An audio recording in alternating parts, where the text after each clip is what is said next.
Terve, everyone, and welcome to Tuesday, May 21st, 2024. I'm Joe Pratt, keeping you informed of what's happening in the world.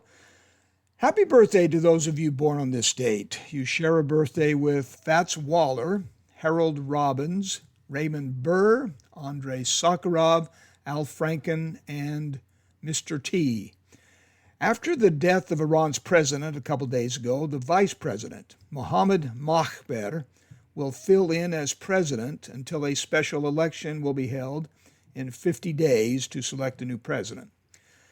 As you know, a lot of primary elections are going on right now. On the ballot in Georgia will be two key players in Trump's election interference case, DA FANI Willis and the judge in the case, Scott McAfee.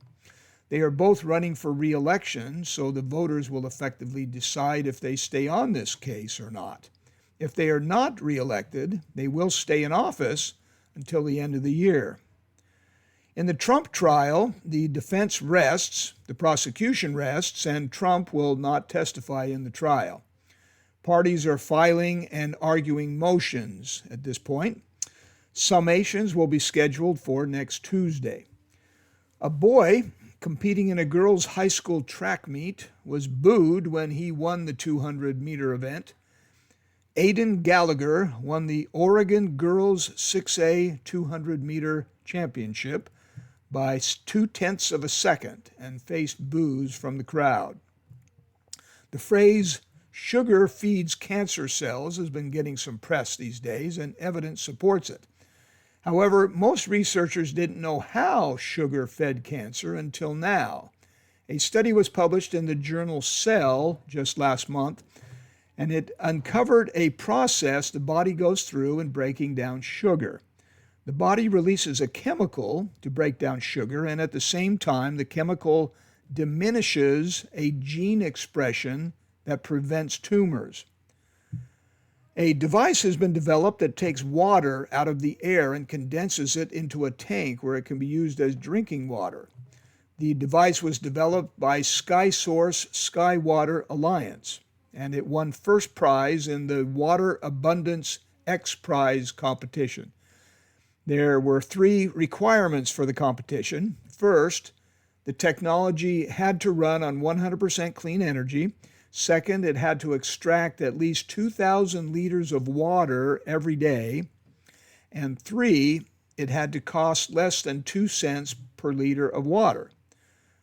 A young man by the name of Bailey is helping older people stay fit by teaching them how to box. He goes around to 30 different care homes and also hospitals and community centers, and he puts the gloves on older adults and has them hit the practice mitts. Bailey says it's a great workout, but not too strenuous, and it works the upper body, which often doesn't get enough activity, and it helps improve hand-eye coordination. In 1978, a teacher was telling his students about solar eclipses and taught them that you can actually predict where solar eclipses will happen in the future. The class discovered one would happen in their hometown in the year 2024, 46 years later. The students, half jokingly and half serious, said, "Hey, why don't we have an eclipse party in 2024? Again, this was in 1978. Why don't we have an eclipse party when this happens? Well, Patrick Moriarty was true to his word, so when the eclipse happened just a couple months ago, the teacher of the class from Rochester, New York, got together and witnessed it as a group. About 130 people from different years' classes came from all over the country to witness the event. And we can learn a couple great lessons from Lillian Orlich, a history teacher from Virginia who left $1 million to the school system she taught at for 67 years. Now, that's not a mistake, by the way. She taught for 67 years until she retired at the age of 89. So the 2 lessons I see from this woman's life is, 1, how many people you can influence for good, and 2, how much money you can save for retirement even on a meager teacher's salary, $1 million. In sports, the Formula One racing team McLaren has created a new design for their car to honor Ayrton Senna, who was the last person to die in Formula One racing 30 years ago. In the NBA playoffs, the Eastern Conference Finals begins tonight with Indiana taking on Boston, and tomorrow night the Western Conference begin with Minnesota taking on Dallas. In religion, today's quote from World Religion's sacred texts comes from the Book of Mormon, Mosiah 2:41. And moreover, I would desire that ye should consider on the blessed and happy state of those that keep the commandments of God. For behold, they are blessed in all things, both temporal and spiritual. And if they hold out faithful to the end, they are received into heaven, that thereby they may dwell with God in a state of never-ending happiness. Oh, remember that these things are true, for the Lord God hath spoken it. A retired couple from England came home from vacation and found a burglar fast asleep in their bed. Authorities came and arrested him.